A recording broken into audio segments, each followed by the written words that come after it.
How's it going, my bakers? Hope you're having a fantastic day so far. Welcome back to another video. Today we're making a Christmas tree out of puff pastry, so let's get in the kitchen and get started.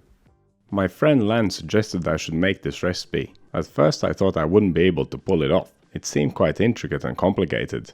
But once I gave it a go, it turned out to be extremely simple and easy. A flaky puff pastry tree filled with cream cheese, jam and lemon zest. It's beautiful and delicious.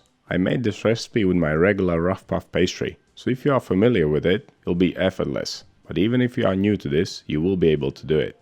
And here's what we'll need. For the pastry, we'll need some white bread flour, salt, water, and some butter cut into large cubes. For the filling, I used some cream cheese, raspberry jam, and lemon zest, and 1 egg for glazing. You can play around with the fillings and toppings, it's up to you.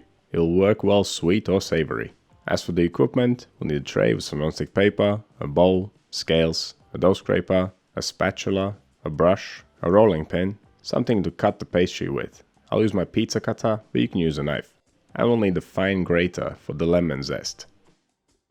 Let's start by making the pastry. In a large bowl, combine the flour, salt, and the butter cubes. Give it all a quick mix. Coat the butter in the flour. Once the butter has been coated, pick it up piece by piece and break it up into 4 or 5 smaller pieces. But don't break it up too much, we want to leave it chunky. Repeat this until you've gone through all the butter cubes. Then add the water to the mix, grab your dough scraper and mix everything together. We want this dough to be quite loose, so we don't want to knead it. We just want to mix it until there's no dry flour left.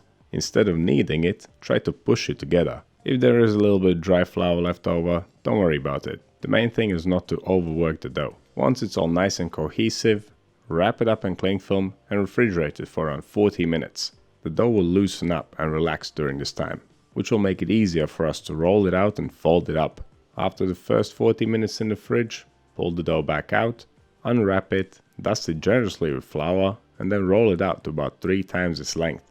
It will not be pretty at first. It will not be even, the edges will get cracked, but that's totally normal. Just try and roll it out to make it as straight as you can. Once you're happy with the length, straighten out the edges by hand. Place the dough horizontally in front of you, and then fold it in 3 layers. First fold over one side, and then fold over the opposite side. Once again you want to straighten out the edges and make it as straight and tidy as you can. Now keep the dough in the same orientation. We need to roll it out one more time. Give it a generous dusting of flour, and then roll it out to about double its length. We are repeating what we did earlier. Roll it out, make sure the edges are nice and straight, place it horizontally in front of you, and then fold it in 3 layers again. Now wrap it up and place it in the fridge for another 40 minutes of chilling. To make the pastry extra flaky, we must give it 2 sets of folds. So after the second chilling stage, pull the dough back out of the fridge, dust it generously with flour once again, roll it out to about 3 times its length, fold it into 3 layers, dust it with flour one more time, roll it out and fold it up once more. And by the end of it, you should have a nice neat piece of pastry. It needs to be chilled one more time before it can be used. Leave it in the fridge for at least 40 minutes. I left mine overnight.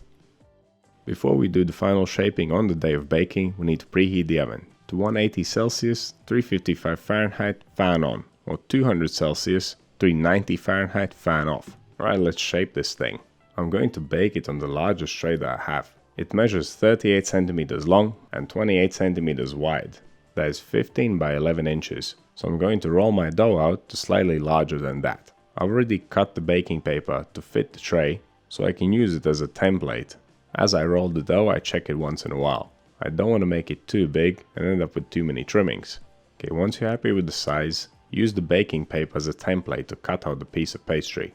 The Christmas tree is made up of 2 layers, the top and the bottom part, and they both come from the same piece of pastry. This is how I decided to cut it out. Place the pastry vertically in front of you, measure the top edge and mark the middle of it, and then cut it from the middle point down to each corner. You'll end up with 1 big triangle in the middle and 2 small triangles on the sides. Now take the 2 smaller triangles and arrange them on the baking paper to form a large triangle. Lay them next to each other and pinch them together so they don't come apart. Now you can take the first filling and spread it over the bottom part of the pastry. And don't go crazy here, a thin layer is more than enough, otherwise it'll start leaking out.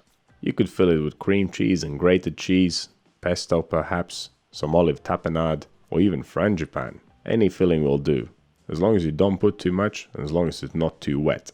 Now I think I complicated it a little bit too much for myself here.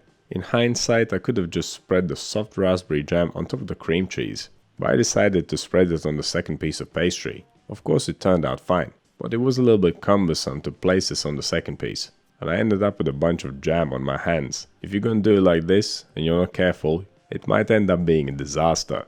So I suggest putting all the fillings on one side. Okay, carefully arrange the second piece of pastry, make sure that all the edges meet up. Try to make it as straight and perfect as you can. Now we can start cutting it and twisting it. First, mark out the trunk of the tree. We'll use this as a guide for when we cut the pastry in strips. Now cut it from each side towards the middle. You can make the strips wider or narrower, it's up to you. It all depends on how much patience you have. Once you've cut your strips, starting from the bottom, pick each strip up and give it one full twist. Do this for the longer strips. Once you reach the top and the strips become narrower, give them half a twist. The very short bits at the top you might not even be able to twist at all. The trimmings of the pastry can be used for decorating this tree, and here you can make it as basic or as intricate as you like. Just be sure to stick everything down using a bit of egg wash. I decided to use a strip of pastry to create the trunk for the tree. So I brushed the middle of the tree with egg, I took one of the pastry strips and I trimmed it down, and I stuck it onto the tree. And then I also decided to make a little star to go on top. But that's about as much creativity you'll ever squeeze out of me. Come to think of the tree trunk, I could have taken 2 long strips of pastry and twisted them together. Or maybe one of you will try that. And by the way, this pastry can be used for many different projects. You can find a bunch of delicious recipes using this pastry in the pastry playlist on my channel. It's great both in sweet and savory applications. From patties to apple pies to full-on cakes. Knowing how to make this opens up a whole world of recipes. Forget store-bought puff pastry, this is far better. And it is very easy to make, as you just saw. Now let's carefully transfer this thing to a baking tray and finally get it in the oven. And it took a while to bake, around 30 minutes in total. Oftentimes my oven tends to bake things more on one side than the other, so I need to turn the tray around halfway through the bake. Bake it until it has a dark golden brown color. If it looks pale, it's definitely not ready. It should be flaky and crispy, not chewy. And this looks about done to me. And there you go. That's how you make a beautiful puff pastry Christmas tree. It looks complicated, but it really isn't. The pastry is very basic, and the shaping technique is easy too. And the resulting bake is a bit of a showstopper, or at least I think so.